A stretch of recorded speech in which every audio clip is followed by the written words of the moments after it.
Hello दोस्तों, नमस्कार। आप सभी का हमारे इस यूट्यूब चैनल HSC गाइड में स्वागत है। आज का जो टॉपिक है वो SOP, हिराक एंड JSA के बारे में बताने वाला हूं, क्योंकि SOP, हिराक और JSA से संबंधित बहुत सारे ऐसे प्रश्न आए थे कि JSA और हिराक में डिफरेंस क्या है, SOP में डिफरेंस क्या है। तो उसके बारे में मैं आज डिस्क्रिप्शन करने वाला हूं। और आप लोगों से मेरी यही इच्छा है कि जो भी वीडियो डाली जाती है उसको पूरे अच्छे से वो देखें, और जो समझ में नहीं आ रहा है उसको फिर कमेंट पे बताएं, ताकि मेरे को भी लगे हाँ कोई ना कोई वीडियो को देख रहा है। और आप उसमें कमेंट भी डालें, क्योंकि कमेंट डालने से ये भी फ़ायदा देखने को मिलता है कि अगर मेरा जो वीडियो जा रहा है वो कितने % तक सही जा रहा है। अगर आप कमेंट डालेंगे तो फिर मेरे को मालूम चलेगा कि इसमें और कुछ सुधार करना है या नहीं करना है। इस हिसाब से मेरे को मालूम चल सकता है। और अपना जो मेहनत है वो तो जारी ही है। मेरा यही मकसद है कि ज़्यादा से ज़्यादा लोगों के पास वीडियो पहुँचे सेफ्टी का, और फिर बहुत लोगों में सुधार आए। क्योंकि जो मैं समय दे रहा हूँ यहाँ पे, एक्स्ट्रा समय, कहीं ना कहीं एक पॉजिटिव थिंक के साथ, क्योंकि ड्यूटी करना, फिर ड्यूटी के बाद फिर संडे को एक रेस्ट मिलता है, और उसमें भी बहुत सारा काम अपने को रहता है। फिर भी एक समय निकाल कर अगर अंदर कुछ मकसद है तो यही मकसद है कि जो भी दोस्त भाई बंधु है, जो भी है, उन तक हमारा वीडियो पहुंचे और वो एक लेवल अचीव करे सेफ्टी ऑफिसर में। यानी छोटी छोटी बातों को हाईलाइट करना। तो चलिए चलता हूं। सबसे पहले मैं आप लोग को जो फुल फॉर्म होता है शॉर्ट फॉर्म का, उसका मैं बता दूं। SOP, हिराक और JSA। ओके, तो अपना जो SOP, हीरा एंड JSA का जो फुल फॉर्म है वो इस प्रकार से है। SOP का फुल फॉर्म होता है स्टैंडर्ड ऑपरेटिंग प्रोसीजर, एंड हीरा का मतलब होता है hazard identification risk assessment, and JSA का मतलब होता है जॉब सेफ्टी एनालिसिस। हीरा को बहुत जगह पे हिराक बोला जाता है। हिराक का फुल फॉर्म जो होता है hazard identification risk assessment and control. अगर इसको हम हिराक बोलते हैं, यहाँ पे हिराक,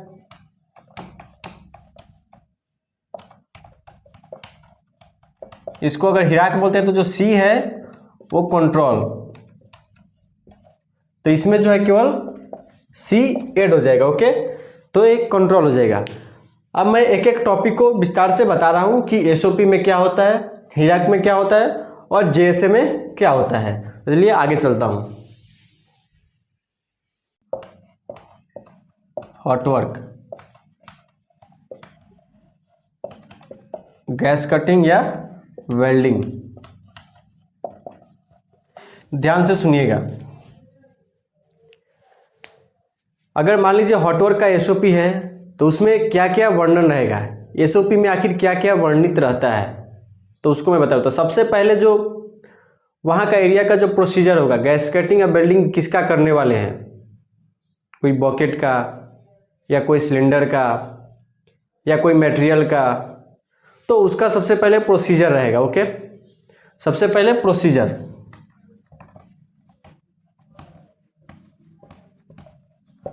रहेगा।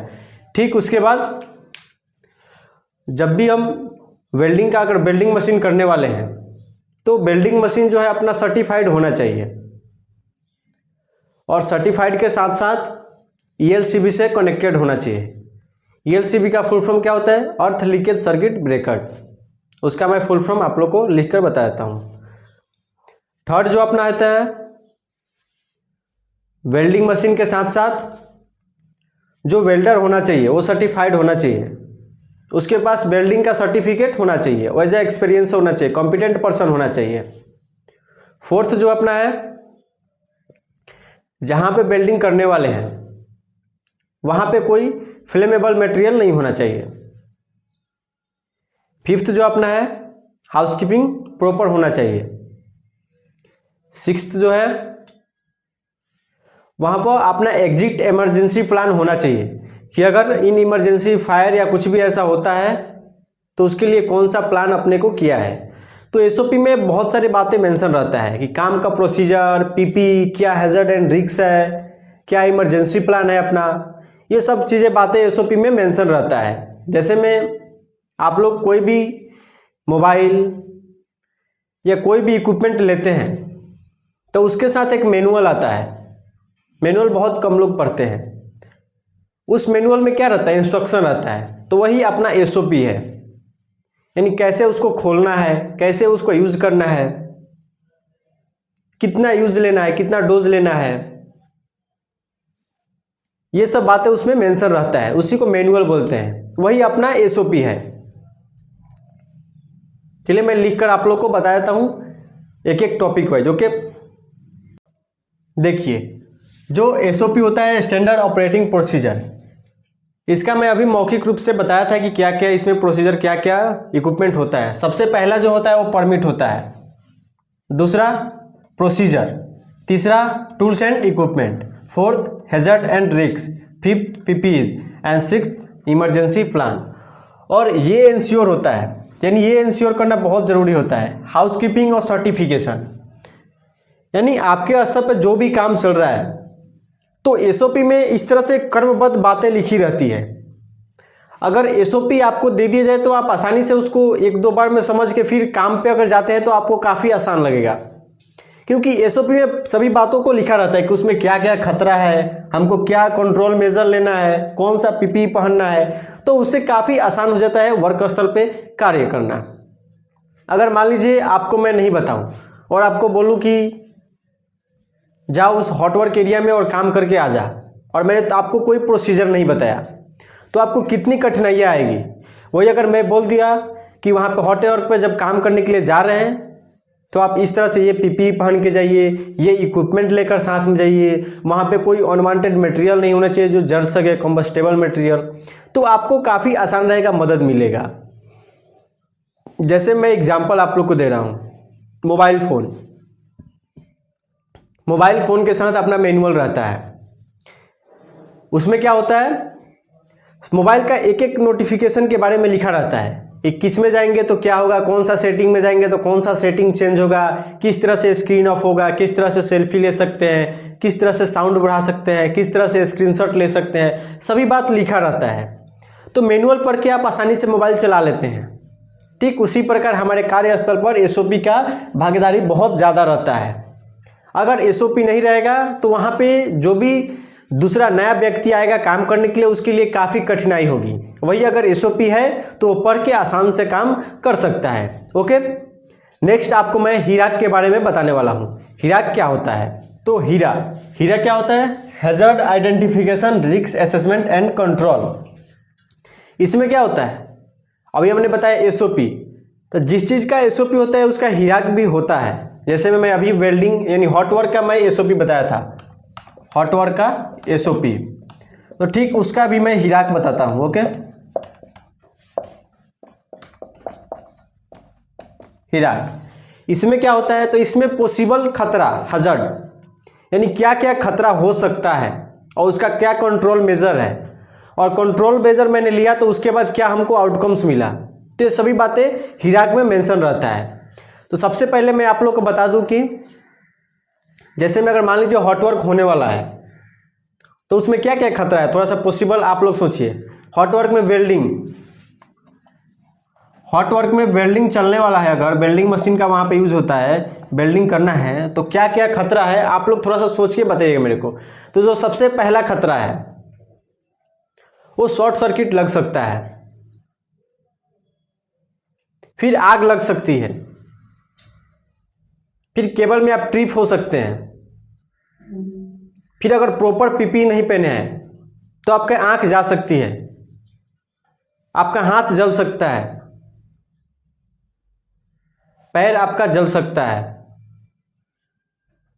तो ये सब बहुत सारे खतरा है, तो उसके लिए खतरा मेंशन हो जाएगा हिराक में। फिर उसके बाद उसमें क्या क्या कंट्रोल मेजर है, तो उसके लिए क्या करना पड़ेगा, वेल्डिंग मशीन का प्रॉपर सर्टिफिकेशन कराना पड़ेगा। फिर उसके बाद काम से पहले एक बार चेक करना पड़ेगा मशीन को। फिर उसके बाद केबल प्रॉपर रखना पड़ेगा। फिर उसके बाद आग ना लगे उसके लिए क्या करना पड़ेगा, तो वहाँ पे जो भी कम्बस्टेबल मटेरियल हो आसपास में उसको हटाना पड़ेगा। फिर उसके बाद अगर फायर लग जाए तो उसका कंट्रोल मेजर क्या है, अगर हटा भी दिए फिर भी अगर आग लग गया तो वहाँ पे फायर एक्सटिंग्विशर रखना वेरी नेसेसरी है। ओके, तो आप लोग को इंश्योर करना है कि वहाँ पे हाउसकीपिंग प्रॉपर होना चाहिए। तो ये hazard identification, risk assessment and control. और फिर उसके बाद रिस्क असेसमेंट, मैंने रिस्क असेसमेंट जब बताया था तो उसमें रिस्क मैट्रिक्स में मैं बताया था 5 4 3 2 1, यानी कहाँ पे फेटल हो सकता है, कहाँ पे फर्स्ट एड केस हो सकता है, कहाँ पर एलटीआई हो सकता है, कहाँ पे एमटीसी हो सकता है। तो उसका नंबर है 1 2 3 4 5। उस हिसाब से यानी अगर 1 है तो ज़्यादा है या कम है, 5 है तो ज़्यादा है या कम है, 4 है ज़्यादा है या कम है, इस हिसाब से उसका रिस्क मैट्रिक्स होता है। अगर रिस्क मैट्रिक्स एक बार देख लीजिएगा, जो नहीं देखे हैं वीडियो को, उनको अच्छा से समझ में आ जाएगा कि किस प्रकार से। तो फिर रिस्क असेसमेंट करते हैं कि ये जो खतरा है वो ज़्यादा है या कम है। और फिर जब कंट्रोल मेजर हम लगा दिए, यानी प्रॉपर उसको पीपीई दे दिए, प्रॉपर एरिया आइसोलेट कर दिए, फिर उसके बाद अगर काम पे गए तो उसके बाद अपना रिस्क असेसमेंट फिर करते हैं कि कितना खतरा है, 1 है या 2 है, 3 है, 4 है, इस हिसाब से फिर मैं देखता हूँ। उसके बाद उसको वेरीफाइड करते हैं, अपना जो भी एरिया इंचार्ज होता है उसके द्वारा वहाँ पे वेरीफाइड किया जाता है। ओके, तो ये हिराक है नॉर्मल सा। चलिए मैं लिख कर एक बार बताता हूँ फिर से। ओके, टॉपिक वाइज, जैसे एसओपी में मैं बताया हूँ, को मौखिक रूप से बताया कि किस तरह से हिराक में क्या क्या करते हैं। फिर अभी मैं लिख दिया हूँ। हिराक का full form hazard identification, risk assessment and control. और इसमें जो क्या होता है, सबसे पहला होता है आइडेंटिफाइंग द हैजर्ड, यानी खतरों को पहचानना। फिर उसके बाद क्या रहता है कि possible outcome and risk assessment. Possible outcome, जैसे मैं हॉट वर्क के बारे में बता रहा था, वेल्डिंग मशीन के हॉट वर्क के बारे में। Okay, hot work welding machine, hot work, उसमें क्या है, वेल्डिंग आपको करना है। तो वेल्डिंग हमेशा हॉट वर्क में आता है। जो सबसे पहला रहा वो आइडेंटिफाई द हैजर्ड, यानी खतरों को हम पहचाने तो क्या क्या खतरा अपने को हो सकता है। तो जो सबसे पहला है वो शॉर्ट सर्किट लग सकता है, मैं आपने बताया। फिर उसके बाद क्या बताया कि शरीर हैंड इंजरी हो सकता है, आई इंजरी हो सकता है, लेग इंजरी हो सकती है, बर्न, वो जल सकता है। फिर अपना क्या है, थर्ड मैंने क्या बताया, ट्रिप हैजर्ड हो सकता है, यानी केबल अगर अच्छा से प्रॉपर नहीं है तो उसमें टकराकर आप गिर सकते हैं। फोर्थ क्या है, आग लग सकती है। तो आग के लिए क्या कंट्रोल मेजर है, तो सबसे पहला आइडेंटिफाइंग द हैजर्ड, हमने खतरों को पहचान लिया कि ये खतरा हो सकता है। फिर उसके बाद सेकेंड स्टेप में क्या आता है कि पॉसिबल आउटकम रिस्क असेसमेंट। तो पॉसिबल आउटकम हम आपको बता दिया कि आँख जल सकती है, हाथ जल सकती है, पैर जल सकता है, आग लग सकती है, पॉसिबल आउटकम। नेक्स्ट उसमें रिस्क असेसमेंट का टाइप आता है स्किल मैट्रिक्स। रिस्क मैट्रिक्स मैंने आप लोग को बताया है। रिस्क मैट्रिक्स क्या क्या होता है, तो 1 2 3 4 5। अगर 1 और 2 है, 1 और 2 तो इसको लो बोलते हैं, 3 को मीडियम बोलते हैं, और 4 और 5 को क्या बोलते हैं, हाई बोलते हैं, high risk. Low risk, medium risk और हाई रिस्क। तो ये रिस्क असेसमेंट है। फिर उसके बाद हम कंट्रोल मेजर करते हैं। रिस्क असेसमेंट करने के बाद कंट्रोल मेजर, तो कंट्रोल मेजर हमने क्या किया कि प्रॉपर मशीन का सर्टिफिकेशन कराया। ओके, वेल्डिंग मशीन का सर्टिफिकेशन कराया। फिर उसके बाद क्या किया सॉरी, सर्टिफिकेशन कराया। फिर उसके बाद बिल्डर कॉम्पिटेंट होना चाहिए, उसका भी बिल्डिंग कार्ड होना चाहिए। फिर उसके बाद मैंने क्या किया, प्रॉपर उसको पीपीई दे दिया। फिर उसके बाद क्या किया, आसपास का एरिया जहाँ पे बिल्डिंग होने वाला है वहाँ पे साफ सफाई करा दिया, वहाँ पे जो भी कंबस्टेबल मटेरियल है उसको हटा दिया। फिर उसके बाद वहाँ पे क्या किया, फायर एक्सटिंग्विशर का एक बटला रख दिया। फिर वहाँ पे क्या किया, एक सुपरवाइजर रखा जो कि एरिया का देख रेख करे जब तक बिल्डिंग वहाँ पे चलने वाला है। तो ये हमने कंट्रोल मेजर लगा दिया।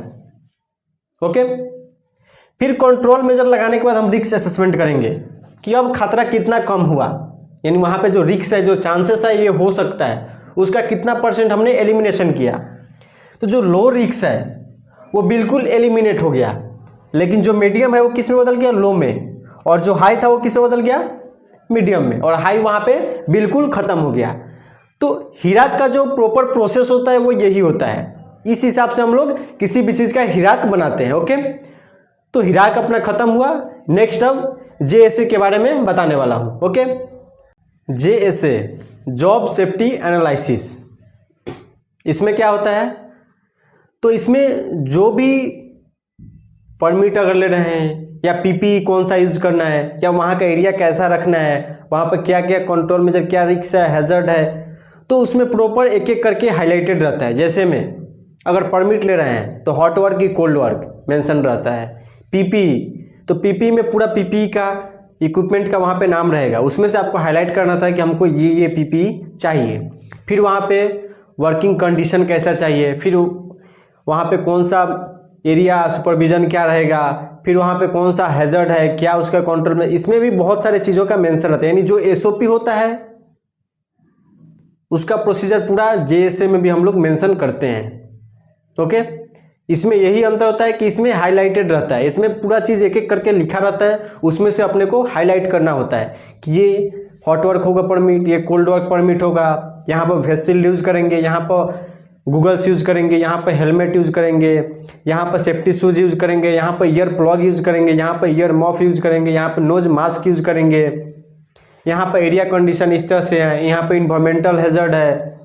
यानी जो भी बहुत सारे जो भी बातें होती है उस जॉब से रिलेटेड, उन सभी के बारे में इसमें मेंशन रहता है।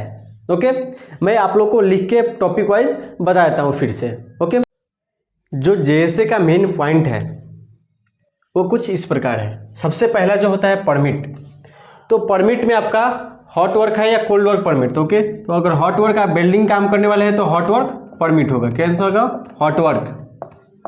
और फिर उसके बाद पीपी वहाँ पे कौन कौन सा रिक्वायर्ड होता है, तो अगर बिल्डिंग मशीन, अगर बिल्डिंग आप करने वाले हैं वहाँ पे, तो जो सबसे पहला होगा आपका वेल्डिंग हेलमेट होगा। क्या होगा, वेल्डिंग हेलमेट।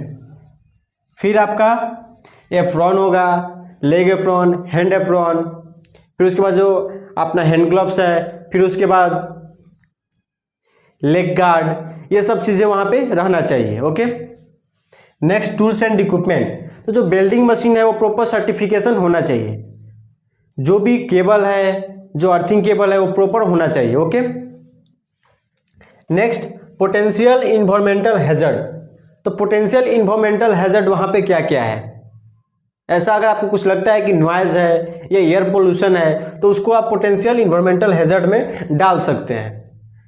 फिफ्थ जो है अदर पोटेंशियल हैजर्ड, तो अदर पोटेंशियल हैजर्ड में क्या क्या आएगा, तो अदर पोटेंशियल हैजर्ड में इलेक्ट्रिकल आ सकता है, फायर हो सकता है, ट्रिप हो सकते हैं, तो ये अदर पोटेंशियल हैजर्ड में आएगा। तो ये सब चीजें मेंशन रहता है जेएसए में। ओके, नेक्स्ट में आगे का हैजर्ड, जो आगे का पॉइंट है 5 के बाद जनरल रिक्वायरमेंट क्या क्या होता है, जनरल डिस्कशन, वो सब बातें मैं फिर से आपको बता रहा हूँ नेक्स्ट। ओके, आगे का पॉइंट है 6 number general requirement. General requirement वहाँ पे कौन कौन सा इक्विपमेंट है, जैसे में मान लीजिए अगर बिल्डिंग का काम चल रहा है तो वहाँ पे अगर दूसरा कोई काम हो रहा है या दूसरा कोई वर्कर वहाँ पे काम कर रहा है, तो अगर वो ज़रूरी नहीं है तो उस काम को पहले रोक दे, फिर अपना जो वेल्डिंग का काम है उसको चालू रखें, क्योंकि उससे दूसरे को हानि पहुंच सकता है। तो अपने को वहाँ पे समझना है कि जनरल रिक्वायरमेंट क्या क्या है, तो वो भी मेंशन रहता है जेएसए में। Okay, second inspection of equipment, जो आपका इक्विपमेंट है, जो बिल्डिंग मशीन है, केबल है, वो प्रॉपर सर्टिफिकेशन कराना अनिवार्य है। 8 नंबर पीपीई इंस्पेक्शन, यानी पीपीई को आपको फिजिकली इंस्पेक्शन करना है, जो वेल्डर है उसका पीपीई प्रॉपर है कि नहीं, स्ट्रेंथ उसका प्रॉपर है कि नहीं, स्ट्रॉन्गली है कि नहीं, तो प्रॉपर आपको इंस्पेक्शन करना है। 9 number lake of poor communication.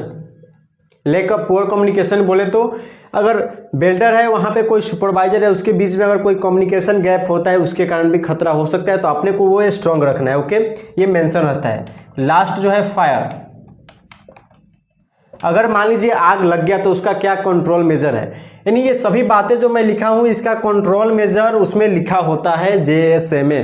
Okay, ये केवल पॉइंट में हाईलाइटेड पॉइंट को लिखा हूं, अगर उसके लिए डीपली बताऊं तो एक एक वीडियो उसके लिए चाहिए, तो मैं वो एक्सप्लेन करके एक एक वीडियो पर्सनली भी उसके लिए मैं बनाऊंगा कि जेएसए क्या होता है, उसमें कौन कौन सा इक्विपमेंट यूज होता है, कैसे बनाते हैं, वो प्रॉपरली मैं एक यूज करके मैं बना के दिखाऊंगा आप लोगों को। लेकिन ऐसे में एक में जेएसए एसओपी हिराक में इसलिए बता दिया ताकि जो थोड़ा बहुत डाउट है वो क्लियर हो जाए। कि आखिर जेएसए क्या है, एसओपी क्या है, हिराक क्या है। ओके, तो ये सब चीज़ें बातें जेएसए में बताया जाता है। तो आशा करता हूँ कि आज जो मैं एसओपी, हिराक और जेएसए के बारे में आप लोग को बताया हूँ, आप लोग को समझ में आया होगा। और अगर इसमें कोई दिक्कतें आप लोग को आती है तो आप कमेंट करके पूछ सकते हैं। हमेशा मैं आप लोग के लिए अवेलेबल हूँ। और कहीं ना कहीं मैं जो समय निकाल रहा हूँ ये बहुत कठिन समय है मेरे लिए भी, क्योंकि मैं पहले भी आप लोग को बताया हूँ कि मैं ड्यूटी करता हूँ हर रोज़। और आप लोग समझ रहे हैं कि ड्यूटी में कितनी कठिनाइयाँ आती है, वहाँ पे कितना इक्विपमेंट कहाँ, कितना वहाँ पे अपने आप को एनर्जी देना होता है। फिर उसके बाद छुट्टी में एक समय निकालकर आप लोग के लिए समय देना अपने आप में बहुत चुनौतीपूर्ण है। फिर भी मैं सभी कामों को निपटाकर संडे को फिर से मैं आप लोग के लिए वीडियो जो बनाता हूँ उसको पूरा देखें और सपोर्ट रखें अपना, क्योंकि सपोर्ट हमेशा एक पिलर का काम करता है, टीम वर्क। ओके, तो अगर आपका सपोर्ट प्रॉपर रहा तो मैं हर रोज एक अच्छा वीडियो एक सही ऊर्जा के साथ बनाऊंगा, ताकि मेरे को भी लगेगा हाँ मेरा जो वीडियो है वो काफ़ी लोग देख रहे हैं, उसे काफ़ी लोग को सीखने को मिल रहा है। अगर कमेंट आएगा तो मेरे को भी बहुत खुशी होगा उस चीज़ को पढ़ के। तो इसलिए आप लोग कमेंट, लाइक करना ना भूलें। और जो भी हमारे चैनल पे नए हैं वो चैनल को सब्सक्राइब कर दे और शेयर कर दे। जो भी सेफ्टी ऑफिसर नए हैं या पुराने हैं, सबके लिए फ़ायदेमंद होता है वीडियो। यानी बोला जाता है एजुकेशन नेवर स्टॉप, एजुकेशन हमेशा जारी होना चाहिए। और वो जहाँ से भी सीखने को मिल रहा है उसे लेना चाहिए, वो छोटा लेवल पे हो या बड़ा लेवल पे। ओके, तो आज के लिए इतना ही। धन्यवाद। जय सुरक्षा।